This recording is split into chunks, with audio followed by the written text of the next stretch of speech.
اور آپ دیکھیں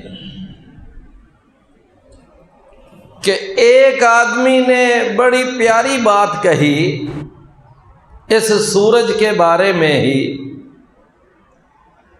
کہ کب کا اللہ نے یہ سورج لگایا ہوا ہے اور یہ روشنی دے رہا ہے، اور پھر اس سورج کی روشنی ایسی روشنی ہوتی ہے کہ ہم اس کے مقابلے میں لاکھوں کروڑوں اربوں لائٹیں جلا کر بھی ہم سورج جیسی روشنی نہیں پیدا کر سکتے۔ یہ حقیقت ہے نا، جتنی مرضی لائٹیں جلا لے، جتنے بھی روشن بلب کر لے، ہم کروڑوں کھربوں ہم لائٹیں جلا کر بلب جلا کر سورج جیسی روشنی نہیں پیدا کر سکتے۔ اور پھر یہ ہے کہ یہ سورج روشنی دیتا ہے اور مسلسل دے رہا ہے، اور اس روشنی کا کوئی بل نہیں آتا۔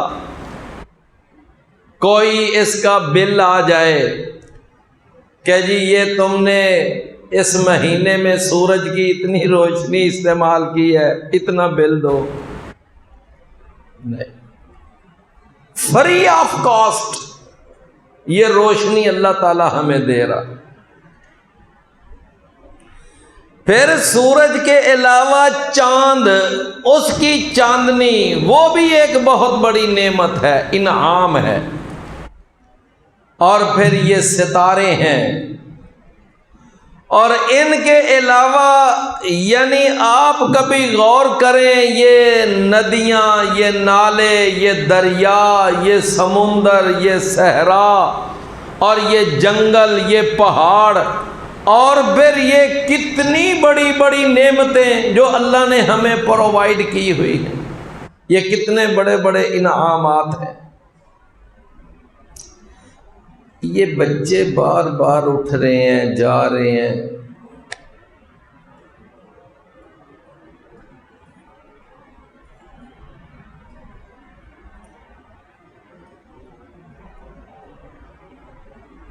میں نے جب کا درس شروع کیا ہوا ہے نا، بس میں یہی دیکھ رہا ہوں، کوئی بچہ اٹھ کے جا رہا ہے، کوئی آ رہا ہے، کوئی جا رہا ہے، کوئی آ رہا ہے۔ وہ میری نا توجہ جو ہے نا، بس وہ اس طرف نہ پھر وہ ہو جاتی ہے۔ بھئی بچوں، یہ بیٹھو آرام سے، سکون سے بات سنو، چلو سمجھ آئے تو بھی، نہ بھی آئے تو آپ کا بیٹھنا تو ثواب ہے نا، اجر ہے بیٹھنا۔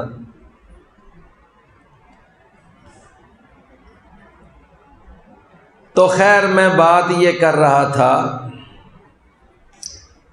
کہ سورج ایک اللہ کا بہت بڑا انعام ہے، چاند، یہ ستارے، اور پھر یہ دن، یہ رات، یہ صبح، یہ شام، یہ دھوپ، یہ سایہ، یہ بادل، یہ بارش،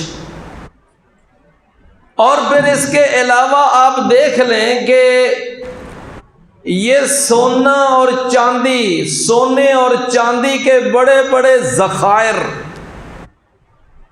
اور پھر اس کے علاوہ دیگر معدنیات، اور یہ قدرتی وسائل، یہ پیٹرول، یہ گیس، یہ سب کہاں سے ملتا ہے؟ یہ اللہ سے ملتا ہے۔ یعنی یہ ساری جو نعمتیں ہیں، یہ سارے جو انعامات ہیں، یہ اللہ کے انعامات ہیں، لیکن یہ انعامات جو ہیں یہ عمومی انعامات ہیں، عام ہیں۔ مطلب کیا کہ ان انعامات کے اندر یعنی سارے ہی شامل ہیں۔ یہ انعامات جو ہیں یہ کافروں کے لیے بھی ہیں، یہ مسلمانوں کے لیے بھی ہیں، یہ یعنی اللہ کے نافرمانوں کے لیے، فرما برداروں کے لیے یہ انعامات وہ ہیں جن سے سارے انسان فائدہ اٹھا رہے ہیں۔ یہ انعامات وہ ہیں جن سے سارے فائدہ، یہ عام ہے، یہ انعام جو ہیں یہ کیا ہے؟ عام۔ لیکن یہ ہے کہ ایک انعام وہ خاص انعام ہے، خصوصی انعام، اور وہ کیا ہے؟ وہ ہے صراط مستقیم، راہ ہدایت، دین کی سمجھ۔ یعنی یہ جو انعام ہے نا، جس کو اللہ دین کی سمجھ عطا فرما دے، جس کو اللہ صراط مستقیم پر چلا دے، جس کو اللہ نیکی کی توفیق دے دے اور گناہ سے اللہ بچنے کی توفیق دے دے، یہ جو انعام ہے یہ خاص انعام ہے، اور یہ اللہ انعام دیتا بھی اپنے خاص بندوں کو ہے۔ تو میری بات آپ سمجھ رہے ہیں نا کہ وہ جو انعامات ہیں نا، یہ سورج چاند ستارے، یہ جنگل پہاڑ، یہ ندیاں نالے، یہ لہلہاتی کھیتیاں، یہ باغات، زمین سے سبزیوں پھلوں کا اناج کا اگنا، اور یہ ساری جو باقی چیزیں ہیں نا یہ عام ہیں، اور یہ سب کے لیے عام ہیں، یہ سب کے لیے عام ہے۔ لیکن جو خاص انعام ہے نا اللہ کا، وہ کون سا ہے؟ وہ ہے دین کی سمجھ عطا کرنا۔ جناب سیدنا امیر معاویہ بن ابی سفیان رضی اللہ عنہما، چونکہ جناب امیر معاویہ بھی صحابی ہیں اور ابو سفیان بھی صحابی ہیں، تو جب دو صحابی ہوں تو ان کے نام کے بعد پھر آگے کیا لگاتے ہیں؟ رضی اللہ عنہما۔ جیسے کہ ہم کہتے ہیں عبداللہ بن عباس رضی اللہ عنہما، عبداللہ بن زبیر رضی اللہ عنہما، چونکہ وہ دونوں صحابی، بیٹا بھی صحابی باپ بھی صحابی۔ تو جناب ابو سفیان امیر معاویہ بن ابی سفیان رضی اللہ عنہما، ان سے یہ حدیث ہے صحیح بخاری میں کہ رسول اللہ صلی اللہ علیہ وسلم نے فرمایا، من یرد اللہ بہ خیرا یفقہہ فی الدین، کہ اللہ تعالیٰ جب کسی کے ساتھ خیر کا ارادہ کر لیتا ہے، بھلائی کا ارادہ کرتا ہے، تو اللہ تعالیٰ اس کو دین کا فہم اور دین کی سمجھ اللہ تعالیٰ عطا کر دیتا ہے۔ تو جس کو دین کی سمجھ مل جائے، دین کا فہم مل جائے، اور وہ اللہ اور اس کے رسول کی اطاعت کی اس کو توفیق مل جائے، تو یہ اس بات کی دلیل ہے کہ اللہ تعالیٰ نے اس کے ساتھ خیر کا ارادہ کیا۔ دولت کا مل جانا، کار کوٹھی کا مل جانا، سونے اور چاندی کا مل جانا، ڈالر اور ریال کا مل جانا، بہت بڑے بڑے پلازوں کا اور مارکیٹوں کا مالک بن جانا، بڑی بڑی فیکٹریوں اور ملوں کا مالک بن جانا، یہ کوئی اس بات کی دلیل نہیں ہے۔ کوئی آدمی کسی گھومنے والی کرسی پر بیٹھنے لگ جائے، یا وہ MP MNA بن جائے، یا سینٹ کا رکن بن جائے، کوئی گورنر یا صدر کے عہدے پہ بھی چلا جائے، یہ کوئی اس بات کی دلیل نہیں کہ اللہ تعالیٰ نے اس کے ساتھ بھلائی کا اور خیر کا ارادہ کیا ہے، اس لیے یہ MNA بن گیا ہے، اس لیے یہ سینٹ کا رکن بن گیا ہے۔ نہ، بلکہ یعنی جو آدمی دین پر چلنے لگ جائے، اس کو دین کی سمجھ آ جائے، وہ تقوی والی زندگی گزارنے لگ جائے، صراط مستقیم پر چلنے لگ جائے، وہ اللہ اور اس کے رسول کی اطاعت میں آ جائے، تو میرے پیارے بھائیوں، یہ اس بات کی دلیل ہے کہ اللہ نے اس کے ساتھ خیر کا ارادہ کیا ہے۔ من یرد اللہ بہ خیرا یفقہہ فی الدین۔ تو بات یہ عرض کرنے کا مقصد ہے کہ یہ جو اللہ نے فرمایا نا صراط الذین انعمت علیہم، کہ یا اللہ یہ جو ہم آپ سے صراط مستقیم کی دعا کر رہے ہیں، صراط مستقیم کی درخواست کر رہے ہیں، صراط مستقیم آپ سے مانگ رہے ہیں، یہ صراط مستقیم کیا ہے بھلا؟ یہ وہ راستہ کہ جو ان لوگوں کا راستہ ہے جن پر اللہ تو نے انعام کیا ہے۔ تو بات سمجھ آئی کہ یہاں انعام سے وہ خصوصی ہدایت والا انعام مراد ہے، یا اس انعام سے وہ عام انعام مراد ہے جو اللہ نے کافروں کو، مشرکوں کو، بے نمازیوں کو بھی دیا ہوا ہے؟ بات سمجھ آئی نا؟ اللہ کے کئی انعامات ایسے ہیں کہ جو کافروں پر بھی ہیں، مسلمانوں پر بھی ہیں، اور وہ ساروں کے اوپر ہیں، لیکن ایک انعام ایسا انعام ہے کہ جو اللہ نے صرف اہل ایمان کو دیا ہے، اہل اسلام کو عطا کیا ہے، اہل تقوی کو وہ انعام دیا ہے، اور وہ انعام ہے ہدایت والا انعام، صراط مستقیم والا انعام، اللہ اور اس کے رسول کی اطاعت والا انعام۔ یہ وہ انعام ہے۔ فرمایا صراط الذین انعمت علیہم، راستہ ان لوگوں کا کہ جن پر اے اللہ تو نے اپنا انعام کیا۔ کئی دفعہ یہ بات ہم اکثر یہ بیان کرتے ہیں، ہمارے موضوع میں آتی ہے کہ قرآن کی جو سب سے بلند اور اعلیٰ تفسیر ہے نا، وہ کون سی ہے؟ وہ تفسیر ہے کہ قرآن اپنی تفسیر آپ بیان کرے، قرآن اپنی تفسیر آپ بیان کرے، یعنی تفسیر القرآن بالقرآن، کہ انسان جو ہے یعنی قرآن خود بیان کرے کہ قرآن کی یہ تفسیر ہے، یہ ہے سب سے اعلیٰ تفسیر۔ اچھا، اللہ نے یہاں تو بیان کر دیا نا کہ راستہ ان لوگوں کا کہ جن پر اے اللہ تیرا انعام ہوا۔ اب اس کی وضاحت کیا ہے کہ وہ کون لوگ ہیں کہ جن پر اللہ کا انعام ہوا ہے؟ اب اس بات کی وضاحت اور اس بات کی ایکسپلینیشن جو ہے یہ قرآن کے اندر موجود ہے۔ سورہ النساء اور اس کی 69 نمبر آیت ہے، 69 نمبر آیت، اللہ تعالیٰ نے وہاں پر ارشاد فرمایا کہ وَمَن يُطِعِ اللَّهَ وَرَسُولَهُ فَأُولَئِكَ مَعَ الَّذِينَ أَنْعَمَ اللَّهُ عَلَيْهِمْ مِنَ النَّبِيِّينَ وَالصِّدِّيقِينَ وَالشُّهَدَاءِ وَالصَّالِحِينَ وَحَسُنَ أُولَئِكَ رَفِيقًا۔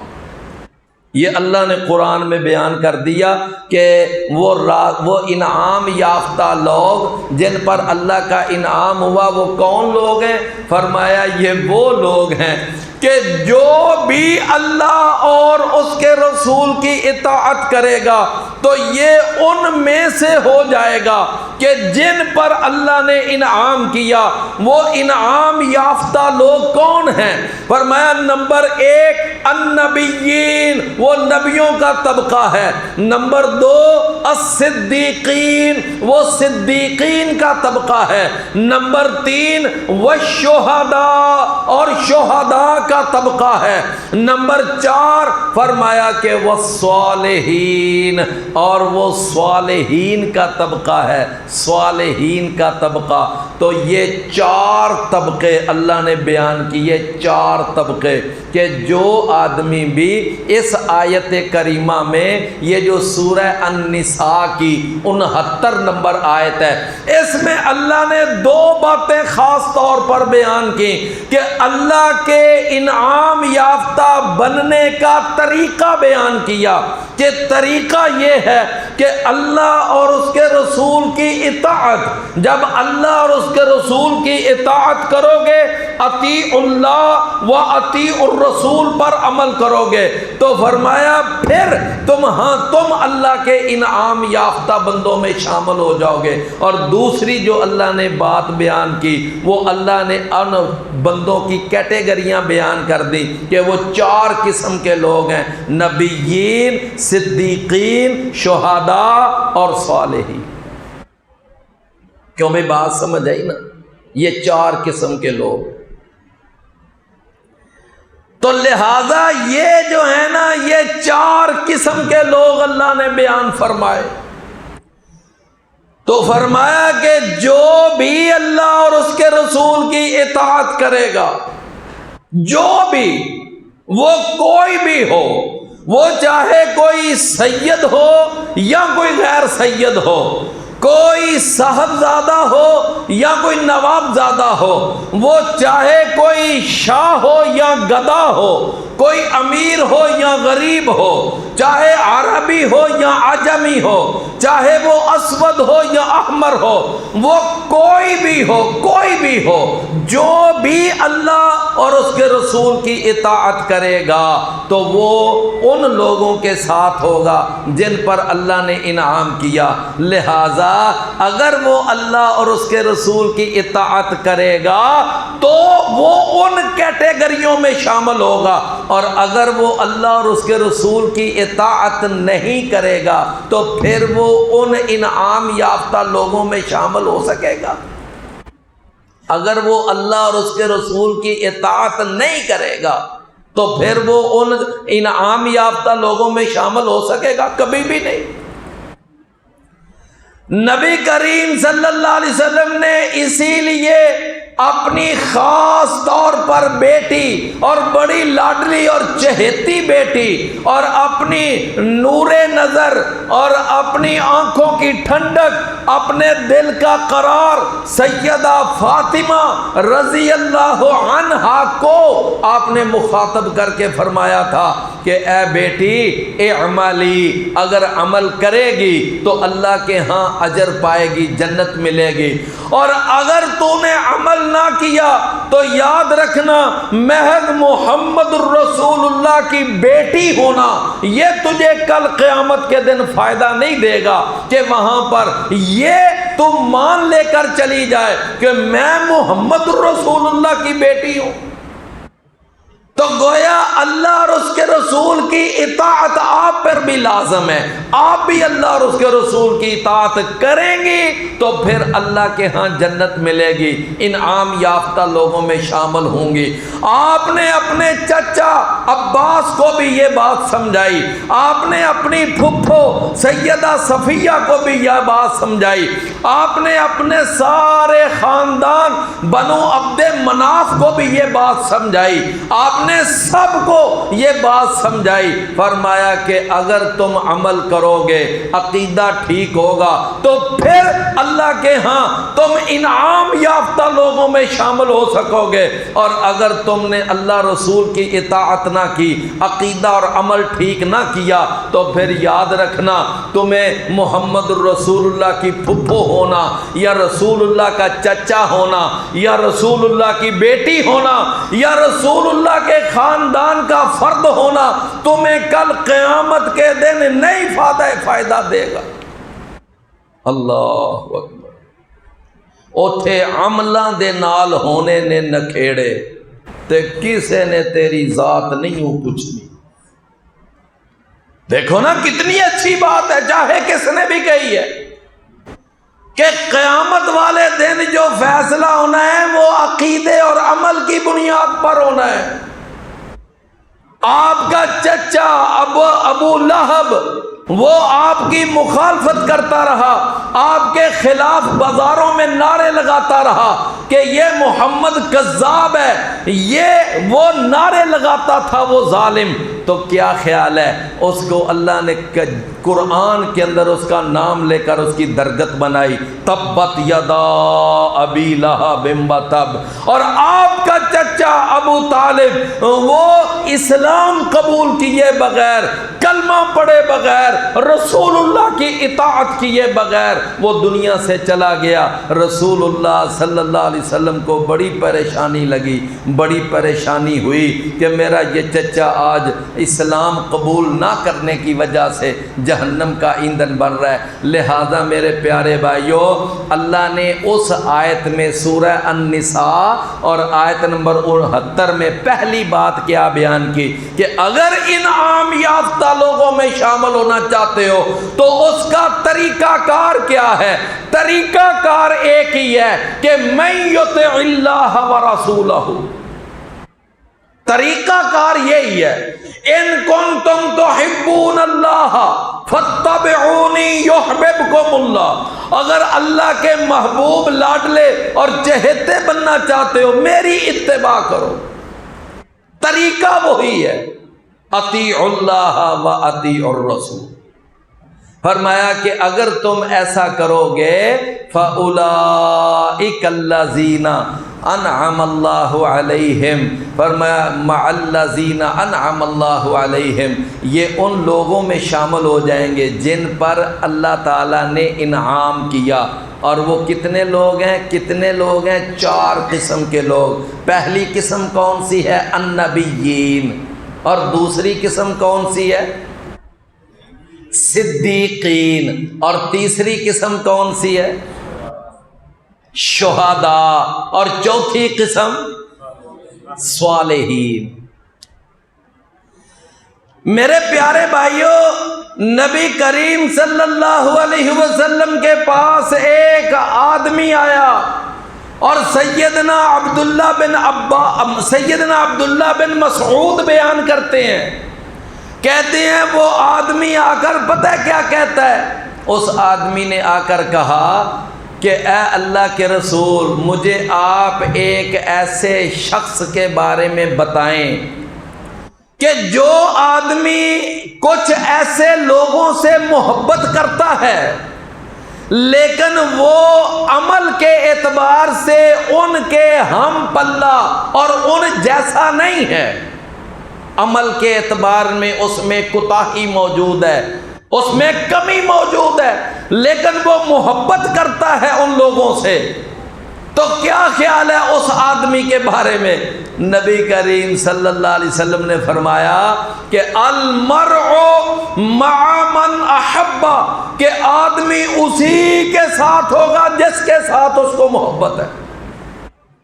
کہ ایک آدمی اگر بالفرض وہ صحابہ کرام سے محبت کرتا ہے، وہ نبی کریم صلی اللہ علیہ وسلم سے محبت کرتا ہے، لیکن وہ عملی اعتبار سے بہت پیچھے ہے، نبی صلی اللہ علیہ وسلم اور صحابہ کے وہ مقام اور مرتبے میں نہیں ہے، بہت پیچھے ہے، لیکن محبت کرتا ہے اللہ کے رسول سے، محبت کرتا ہے وہ صحابہ کرام سے، محبت کرتا ہے وہ خلفائے راشدین سے، محبت کرتا ہے وہ 10 مبشرہ سے، محبت کرتا ہے وہ اصحاب بدر سے۔ فرمایا رسول اللہ صلی اللہ علیہ وسلم نے المرء مع من احب، ایک قاعدہ بتا دیا، کلیہ بتا دیا، ضابطہ بتا دیا، فرمایا کہ آدمی اسی کے ساتھ ہوگا جس کے ساتھ اس کو محبت ہے۔ اگر اس کو نبی صلی اللہ علیہ وسلم سے محبت ہے تو وہ قیامت کے دن کس کے ساتھ ہوگا؟ نبی صلی اللہ علیہ وسلم کے ساتھ۔ اگر اس کو صحابہ سے محبت ہے، ابو بکر، عمر، عثمان، علی سے محبت ہے، تو پھر وہ اسی کے ساتھ ہوگا جس کے ساتھ اس کو محبت ہے۔ اچھا، اس کا ایک دوسرا پہلو بھی موجود ہے، وہ کیا کہ اگر کسی آدمی کو یہودیوں سے محبت ہے، عیسائیوں سے محبت ہے، اگر کسی کو بش سے محبت ہے، بل کلنٹن سے محبت ہے، کافروں سے وہ محبت کرتا ہے اور کافروں سے محبت کے دعوے کرتا ہے اور کافروں کے ساتھ محبت کی پینگیں بڑھاتا ہے، تو پھر وہ اس کا انجام کس کے ساتھ ہوگا؟ پھر اس کا انجام کن کے ساتھ ہوگا؟ پھر انہی کے ساتھ ہوگا، پھر اس کا انجام بھی کافروں کے ساتھ ہوگا، یہودیوں کے ساتھ ہوگا، عیسائیوں کے ساتھ ہوگا۔ تو رسول اللہ صلی اللہ علیہ وسلم نے فرمایا، جب یہ حدیث آپ نے بیان کی، یہ المرء مع من احبا، یہ صحیح بخاری میں حدیث ہے، صحیح مسلم میں بھی یہ حدیث موجود ہے۔ سیدنا انس کہتے ہیں کہ یہ بات سن کر نا ہمیں اتنی خوشی ہوئی کہ ہمیں اور کبھی کسی بات سے اتنی خوشی نہیں ہوئی۔ کیوں؟ اس لیے کہ ہماری دلی خواہش تھی کہ جیسے ہم دنیا میں محمد صلی اللہ علیہ وسلم کے ساتھ اٹھتے بیٹھتے ہیں، آپ کے ساتھ چلتے پھرتے ہیں، آپ کے ساتھ یعنی سفر کرتے ہیں، آپ کے ساتھ کھاتے پیتے ہیں، آپ کے ساتھ باقاعدہ محاذوں پہ جاتے ہیں، آپ کے ساتھ ہمارا اٹھنا بیٹھنا ہے، تو اسی طرح ہم جنت میں بھی محمد الرسول اللہ کے ساتھ ہوں، ہماری دلی خواہش تھی۔ تو نبی صلی اللہ علیہ وسلم نے یہ قانون بتا دیا کہ المرء مع من احبا، آدمی اسی کے ساتھ ہوگا جس کے ساتھ اس کو محبت ہے۔ تو ہمیں اس لیے خوشی ہوئی کہ ہم انشاءاللہ جنت میں بھی محمد الرسول اللہ کے ساتھ ہوں گے۔ ایک صحابی ہیں، ان کا نام ہے سیدنا ربیعہ بن کعب الاسلمی، ربیعہ بن کعب الاسلمی رضی اللہ عنہ۔ وہ کہتے ہیں میں نبی کریم صلی اللہ علیہ وسلم کے نا اکثر میں آپ کے پاس رہتا، قریب رہتا، کہ آپ کو کبھی بھی وضو کرنے کی ضرورت محسوس ہو میں فوراً پانی لے کر آؤں، آپ نے کبھی قضائے حاجت کے لیے جانا ہو میں فوراً آپ کی قضائے حاجت کے لیے انتظام کروں، یعنی میں ہر وقت آپ کے قریب رہا کرتا تھا آپ کی خدمت کرنے کے لیے۔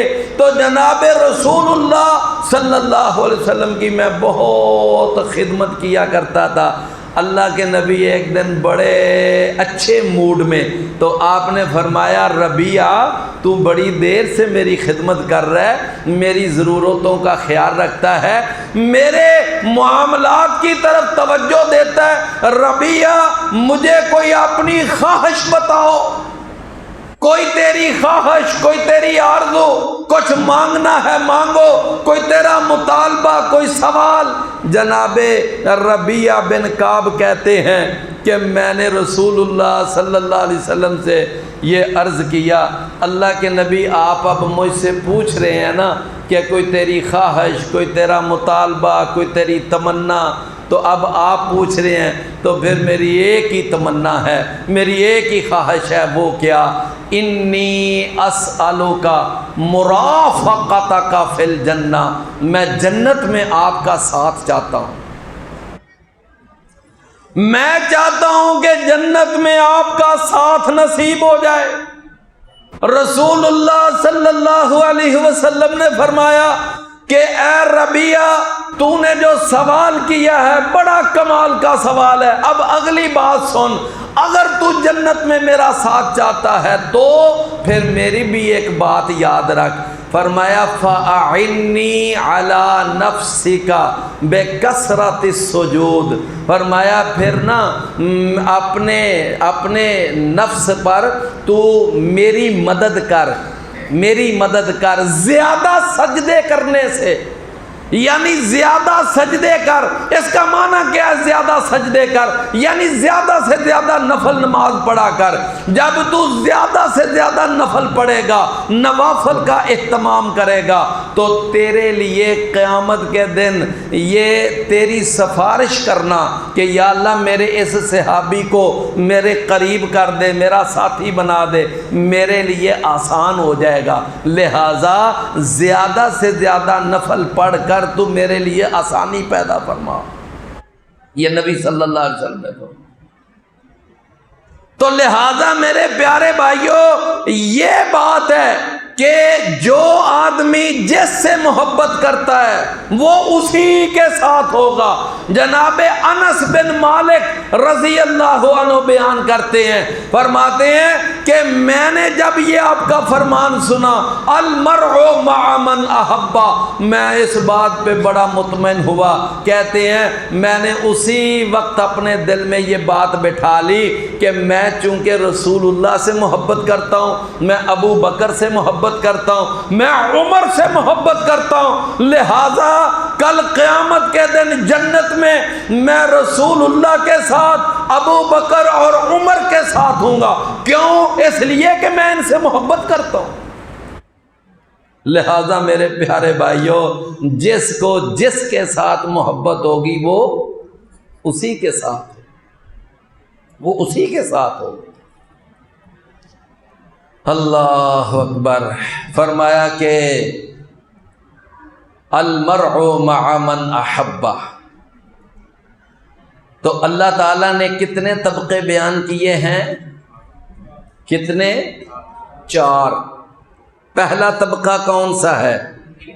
ہاں جی، النبیین، نبیین کے اندر المرسلین بھی ہیں، یعنی نبی اور رسول دونوں ہی۔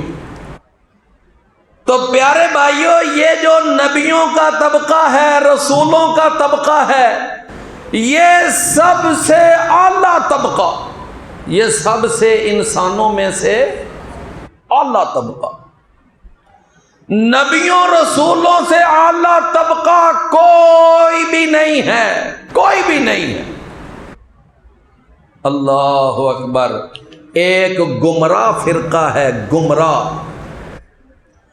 وہ گمراہ فرقہ یہ عقیدہ رکھتا ہے، وہ کہتے ہیں کہ ہم یعنی 12 اماموں کے قائل ہیں، 12 امام، اور ان میں سے سب سے پہلے امام علی ہیں، اور ان کے بعد دوسرے امام حسن، اور تیسرے حسین، اور چوتھے امام زین العابدین، اور ان کے بعد پھر امام باقر ہیں، پھر امام جعفر صادق ہیں، یعنی اس طرح آگے وہ 12 اماموں کی ایک لائن لگائی ہوئی ہے، ایک باقاعدہ ترتیب دیے ہوئے ہیں۔ کہتے ہیں آخری امام وہ امام غائب ہے، جس کو وہ حسن عسکری کا نام دیتے ہیں۔ تو ان کا عقیدہ یہ ہے کہ ہمارے یہ جو 12 امام ہیں نا، یہ نبیوں رسولوں سے بھی زیادہ افضل ہے،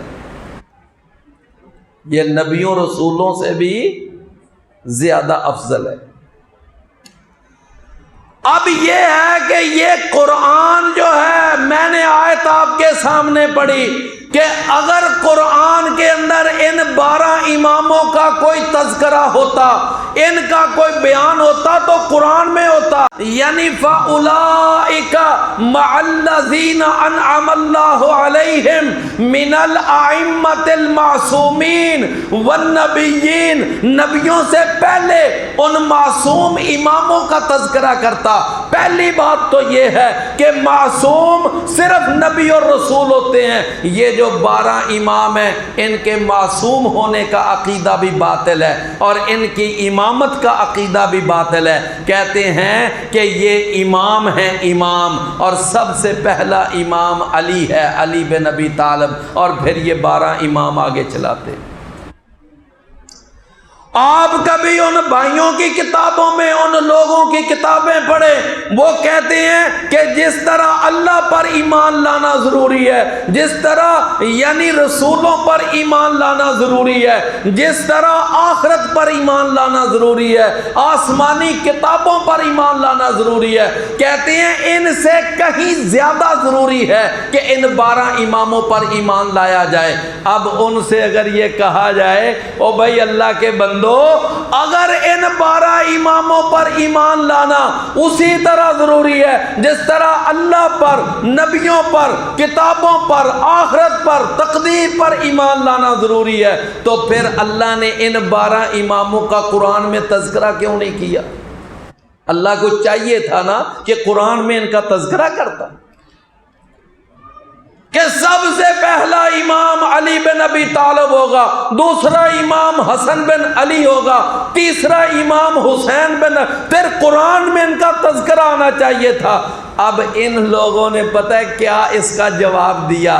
کہتے ہیں قرآن میں تو یہ ہمارے 12 اماموں کے نام موجود تھے، اور قرآن میں کئی آیتیں، بہت ساری آیتوں میں ہمارے اماموں کے نام لکھے ہوئے تھے، علی کا نام تھا، حسن حسین کا نام تھا، باقی اماموں کے نام تھے۔ لیکن ہوا کیا کہ جس وقت عثمان نے قرآن جمع کروایا اور قرآن کو اکٹھا کیا تو عثمان نے بددیانتی کی کہ عثمان نے اس قرآن میں سے ہمارے اماموں کے نام نکلوا دیے۔ تو میری بات آپ سمجھے ہیں؟ خود بدلتے نہیں، قرآن بدل دیتے ہیں۔ اپنا وہ امامت والا باطل عقیدہ، وہ امامت والا ایک خود ساختہ عقیدہ اور قرآن و سنت کے بالکل خلاف عقیدہ وہ نہیں چھوڑا، یہ کہہ دیا کہ یہ قرآن ہی وہ اصلی قرآن نہیں ہے، اصلی قرآن اس کے اندر ہمارے اماموں کے نام موجود تھے، لیکن عثمان نے وہ نام نکلوا دیے۔ باقاعدہ ان کی کتابوں میں لکھا ہوا ہے۔ میں کل ہی ایک بیان سن رہا تھا کہ تذکرۃ الائمہ، ملا باقر مجلسی کی ایک کتاب ہے، اس کے اندر وہ یہ بات کہتا ہے در قرآن در آیات بسیار نام علی بود و عثمان بیرون کرد، کہ اس قرآن کی کئی آیتوں میں علی کا نام تھا لیکن عثمان نے وہ ساری آیتیں نکلوا دی۔ اب یہاں تک تو صورت حال ہے۔ تو میں عرض یہ کر رہا تھا، میری بات کو سمجھے ذرا، کہ سب سے پہلا جو انعام یافتہ طبقہ ہے وہ کون سا ہے؟ وہ نبیین کا، اور یہ نبیین کا پہلا طبقہ سب سے ٹاپ پر ہے۔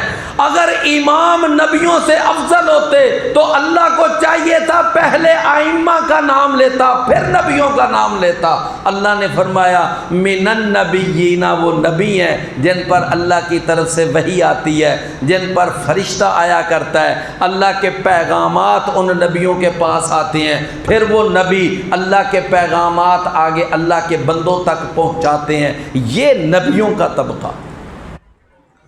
دوسرا طبقہ وہ کون سا ہے؟ فرمایا والصدیقین، اور صدیقین کا طبقہ، یہ دوسرا طبقہ ہے۔ صدیق یہ کیا معنی؟ اس کا ایک معنی ہے بہت زیادہ سچ بولنے والا۔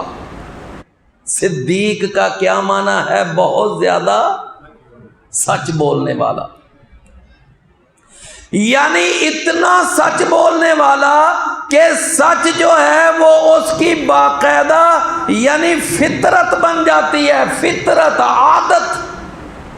نبی کریم صلی اللہ علیہ وسلم نے بیان کیا، فرمایا ایک آدمی جب ہمیشہ سچ بولتا ہے اور سچ ہی اس کا اوڑھنا اور بچھونا بن جاتا ہے اور سچ ہی اس کی زندگی کا لازمی حصہ بن جاتا ہے، وہ کبھی جھوٹ نہیں بولتا، کبھی جھوٹ کا سہارا نہیں لیتا۔ فرمایا جب ایک آدمی اتنا سچ بولتا ہے تو ایک وقت آتا ہے کہ حتی یکتب عند اللہ صدیقا، کہ اللہ کے ہاں اس کو صدیق لکھ دیا جاتا ہے، اللہ کے ہاں اس کو صدیق کا لقب جاری کر دیا جاتا ہے۔ فرمایا جب آدمی جھوٹ بولتا ہے اور ہر بات پہ جھوٹ بولتا ہے اور جھوٹ کے بغیر اس کا گزارا نہیں ہوتا تو ایک وقت آتا ہے حتی یکتب عند اللہ کذابا، تو اللہ کے ہاں اس کو کذاب لکھ دیا جاتا ہے۔ کیا لکھ دیا جاتا ہے؟ کذاب۔ مسلسل سچ بولنے والا اللہ کے ہاں صدیق کا درجہ پاتا ہے، مسلسل جھوٹ بولنے والا اللہ کے ہاں کذاب کا درجہ پاتا ہے۔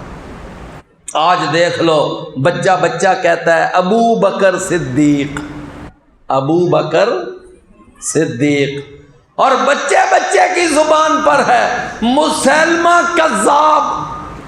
کیوں؟ وہ ظالم جھوٹ بولتا. تو میرے پیارے بھائیوں سمجھ آ گئی نا صدیق کا ایک معنی کیا ہے کہ بہت زیادہ سچ بولنے والا، ہمیشہ سچ بولنے والا، سچ کو عادت بنا لینے والا، کبھی جھوٹ نہیں بولا. صدیق کا ایک اور بھی معنی ہے، وہ کیا؟ وہ یہ ہے کہ جو کسی سچے کی تصدیق کرنے والا ہو، جو کسی سچے کی تصدیق کرنے والا. محمد الرسول اللہ الصادق الامین تھے.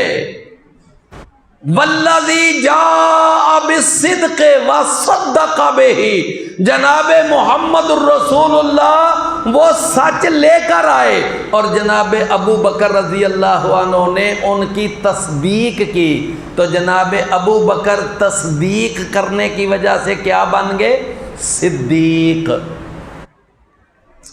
ایک دفعہ ابو بکر رضی اللہ عنہ کی نا کسی سے تھوڑی سی انبن ہو گئی،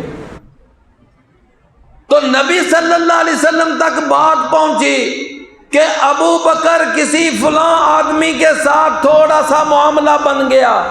رسول اللہ صلی اللہ علیہ وسلم نے اس کو بھی بلایا، ابو بکر کو بھی بلایا. آپ نے فرمایا کہ سنو میری بات غور سے سن لو، یہ ابو بکر کو تکلیف نہ دیا کرو، ابو بکر کو تنگ نہ کیا کرو، ابو بکر کو پریشان نہ کرو، مجھے چھوڑ دو، ابو بکر کو چھوڑ دو. فرمایا یہ ابو بکر وہ میرا پیارا صحابی ہے کہ جب میں نے کہا نا میں اللہ کا رسول ہوں، میں اللہ کا نبی ہوں، میں اللہ کا پیغمبر ہوں، میرے پاس وحی آتی ہے، میرے پاس فرشتہ آتا ہے، جب میں نے تمہیں یہ بات کہی، نبوت کا دعویٰ کیا، فرمایا اس وقت کسی نے مجھ سے دلیل مانگی، کسی نے معجزہ مانگا، کسی نے سوچنے کے لیے وقت مانگا، لیکن یہ ابو بکر میرا وہ صحابی ہے کہ جب میں نے کہا کہ میں اللہ کا نبی ہوں، اللہ کا رسول ہوں، تو یہ ابو بکر وہ شخص ہے کہ جس نے فوراً کہہ دیا کہ میں تصدیق کرتا ہوں کہ آپ اللہ کے نبی ہیں. ہاتھ آگے کریں، کلمہ پڑھا، مسلمان ہو گئے. انہوں نے نہ دلیل مانگی، نہ معجزہ مانگا، نہ وقت مانگا. فرمایا یہ ابو بکر تو وہ ہے. یہی وجہ ہے کہ میرے بھائیوں علی بھی پہلے کلمہ پڑھنے والوں میں سے ہیں، سیدہ خدیجہ بھی پہلے کلمہ پڑھنے والوں میں سے ہیں، اور جناب زید بن حارثہ بھی پہلے کلمہ پڑھنے والوں میں سے ہیں. لیکن ان چاروں میں ایک فرق ہے. سیدنا علی جو ہیں ابھی چھوٹے بچے تھے جب انہوں نے کلمہ پڑھا تھا. بچوں کی تصدیق وہ معنی نہیں رکھتی جو ایک آزاد اور خود مختار شخص کی تصدیق معنی رکھتی ہے. اور جناب سیدہ خدیجہ وہ بیوی ہیں، اگر بیوی اپنے خامد کی تصدیق نہیں کرے گی تو اور کون کرے گا؟ بیوی کی تصدیق بھی وہ معنی نہیں رکھتی. جناب زید وہ ایک غلام ہے، غلام اگر اپنے آقا کی تصدیق نہیں کرے گا تو کون کرے گا؟ لہذا جناب زید کی تصدیق بھی وہ معنی نہیں رکھتی. جناب سیدہ خدیجہ کی تصدیق، جناب علی کی تصدیق وہ معنی نہیں. جو معنی، جو مفہوم، جو اتھارٹی، جو اتھنٹسٹی سیدنا ابو بکر رضی اللہ عنہ کی تصدیق کو حاصل ہے. آزاد تھے، خود مختار تھے، سردار تھے، اور پھر مکے کے ایک نامور شخص تھے، انہوں نے جناب محمد الرسول اللہ کی تصدیق کی. فرمایا اسی لیے ہمارا عقیدہ ہے کہ افضل البشر بعد الانبیاء، نبیوں رسولوں کے بعد جو سب سے افضل شخصیت ہیں وہ ابو بکر ہیں. اور اللہ کے رسول کی وفات کے بعد سب سے پہلا خلیفہ، سب سے پہلا مسلمانوں کا حکمران بننے کا شرف بھی جناب ابو بکر کو حاصل ہوا.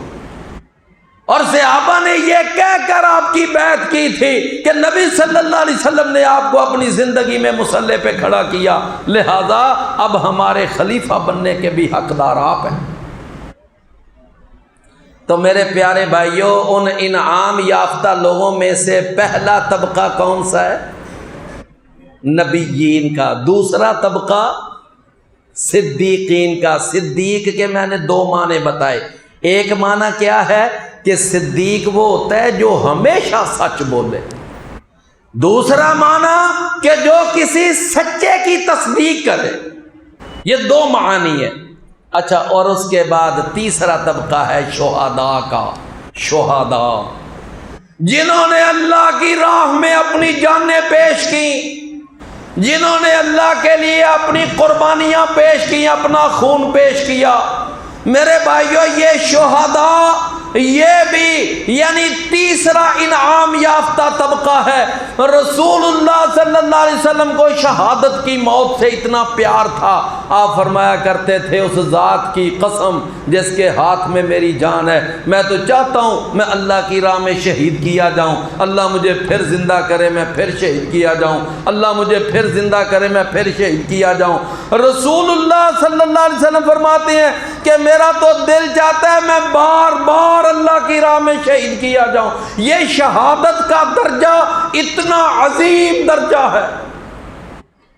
رسول اللہ صلی اللہ علیہ وسلم نے فرمایا جب کوئی آدمی شہید ہو جاتا ہے، اس کی شہادت کے وقت اس کا جو خون کا قطرہ زمین پہ بعد میں گرتا ہے، اللہ اس کے گناہوں کو پہلے معاف کر دیتا ہے۔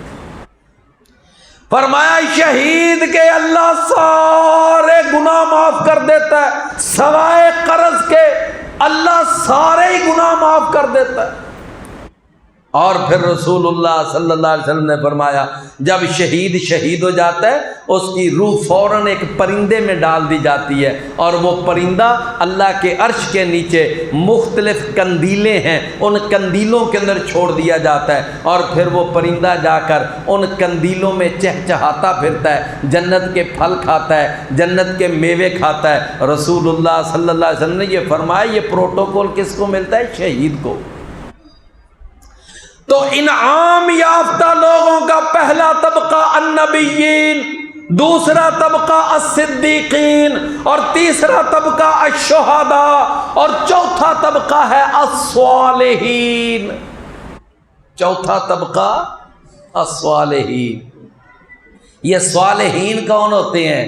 کہ جو اللہ پر ایمان لائیں اور اس ایمان کے مطابق اپنا عمل پیش کریں۔ جو اللہ پر ایمان لائیں اور اس کے مطابق اپنا عمل پیش کریں، یعنی جن جن کاموں کا اللہ نے حکم دیا ان پر عمل کریں، جن جن کاموں سے اللہ نے منع کیا ان سے رک جائیں۔ اس کو کہتے ہیں صالحین۔ ان کو کیا کہتے ہیں؟ صالحین۔ اللہ اکبر۔ تو میرے پیارے عزیز بھائیو، یہ چار طبقے ہیں، چار طبقے۔ آخر میں ایک بات چھوٹی سی سن لیں، چھوٹی سی، بس میرا درس ختم ہے۔ اللہ تعالیٰ نے قرآن میں انعام یافتہ لوگوں کے کتنے طبقے بیان کیے ہیں؟ ذرا بیان کریں۔ ہاں، پہلا طبقہ ہے جی النبیین، دوسرا طبقہ صدیقین، تیسرا صالحین، اور چوتھا الصالحین، تیسرا شہداء۔ میرے پیارے بھائیوں، اب ذرا غور فرمانا، ہمارے یہاں بر صغیر پاک و ہند کے اندر ایک تصوف کا نظام متعارف کروایا گیا۔ تصوف یعنی صوفیوں کا نظام، اور اس کے اندر کیا کہتے ہیں کہ ایک ہوتا ہے غوث العظم۔ کیا ہوتا ہے؟ غوث العظم۔ اور اس کے نیچے آگے ڈائی قلندر ہوتے ہیں، اور ڈائی قلندروں کے بعد آگے 4 قیوم ہوتے ہیں، اور 4 قیوموں کے بعد 8 پھر ابدال ہوتے ہیں، اور ان کے بعد 12 قطب ہوتے ہیں۔ یہ سارے مل کر یہ پوری کائنات کا نظام چلاتے ہیں۔ غوث العظم، پھر ڈائی قلندر، پھر 4 قیوم، 8 ابدال اور 12 قطب۔ یہ نظام۔ اچھا ایمانداری سے بتاؤ، سارا قرآن پڑھ لو، اللہ نے اپنے بندوں میں ان کا کہیں تذکرہ کیا ہے کہ ان میں کوئی غوث الاعظم ہے، کوئی اقطاب ہیں یا ابدال ہیں یا قیوم ہے؟ پورے قرآن میں کہیں نہیں ہے۔ یہ سارا خود ساختہ نظام ہے۔ نہ قرآن میں کسی غوث الاعظم کا ذکر ہے، نہ قرآن میں کسی قلندر کا ذکر ہے، نہ قرآن میں کسی ابدال کا ذکر ہے، نہ قیوم کا ذکر۔ اچھا یہ چار قیوم بلا کون ہوتے ہیں؟ غوث الاعظم کس کو کہتے ہیں؟ غوث الاعظم پتہ ہے؟ پیر عبد القادر جیلانی کو کہتے ہیں یہ پیر عبد القادر جیلانی غوث الاعظم ہے، دنیا کا ہر ولی اس کے سر کے اوپر پیر عبد القادر جیلانی کا ہاتھ ہوتا ہے، ہر ولی کے سر پر پیر عبد القادر جیلانی کا ہاتھ ہوتا ہے، اس لیے وہ غوث الاعظم ہے۔ اور پھر اس کے بعد حالانکہ میرے بھائیوں اللہ کے سوا کوئی غوث بھی نہیں ہے، غوث الاعظم تو بڑی دور کی بات ہے، غوث بھی نہیں ہے کوئی۔ غوث کا معنی کیا ہوتا ہے؟ فریاد پوری کرنے والا۔ تو فریادیں پوری کرنے والا کون ہے؟ وہ تو اللہ ہے۔ اچھا جی اس کے بعد 2.5 قلندر ہیں، ایک شہباز قلندر ہے یہ سندھ والا جس کی 7 شریف کے اندر گدی ہے اور وہاں اس کا میلہ ہوتا ہے، وہاں عرس ہوتا ہے، اور ایک قلندر وہ بو علی قلندر ہے اور آدھی قلندر رابعہ بصری ہے، یہ 2.5 قلندر بنائے ہیں۔ اور اس کے بعد 4 قیوم ہیں، 4، ایک مغرب کا قیوم ہے، ایک مشرق کا، ایک شمال کا، ایک جنوب کا، یہ 4 قیوم یہ چاروں زمین کے جو اطراف ہیں ان کا نظام چلاتے ہیں۔ اور پھر آگے 8 ابدال ہیں اور پھر 12 قطب ہیں، اور یہ جناب سارا نظام چلا رہے ہیں۔ قرآن میں اللہ نے انعام یافتہ لوگوں کی کتنی قسمیں بیان کی؟ 4، نبیین، صدیقین، شہداء اور صالحین۔ کوئی قلندر نہیں، کوئی ابدال نہیں، کوئی قطب نہیں، کوئی یعنی کہ یہ نہیں، کوئی کچھ نہیں۔ یہی وجہ ہے میرے بھائیوں ہم لوگوں کو کہتے ہیں آؤ قرآن پڑھو، آؤ قرآن کو سیکھو، آؤ قرآن کو سمجھو، اس لیے کہ ان جاہلوں کی اور ان بدعتیوں اور ان مشرکوں کی جو دکانیں ہیں وہ اس قرآن کو پڑھو گے تو وہ بند ہوں گی۔ قرآن کو سمجھیں، قرآن کو سمجھیں گے یہ سارے نظام خود ساختہ یہ ختم ہوں گے۔ اللہ تعالی ہمیں سمجھنے کی توفیق عطا فرمائے۔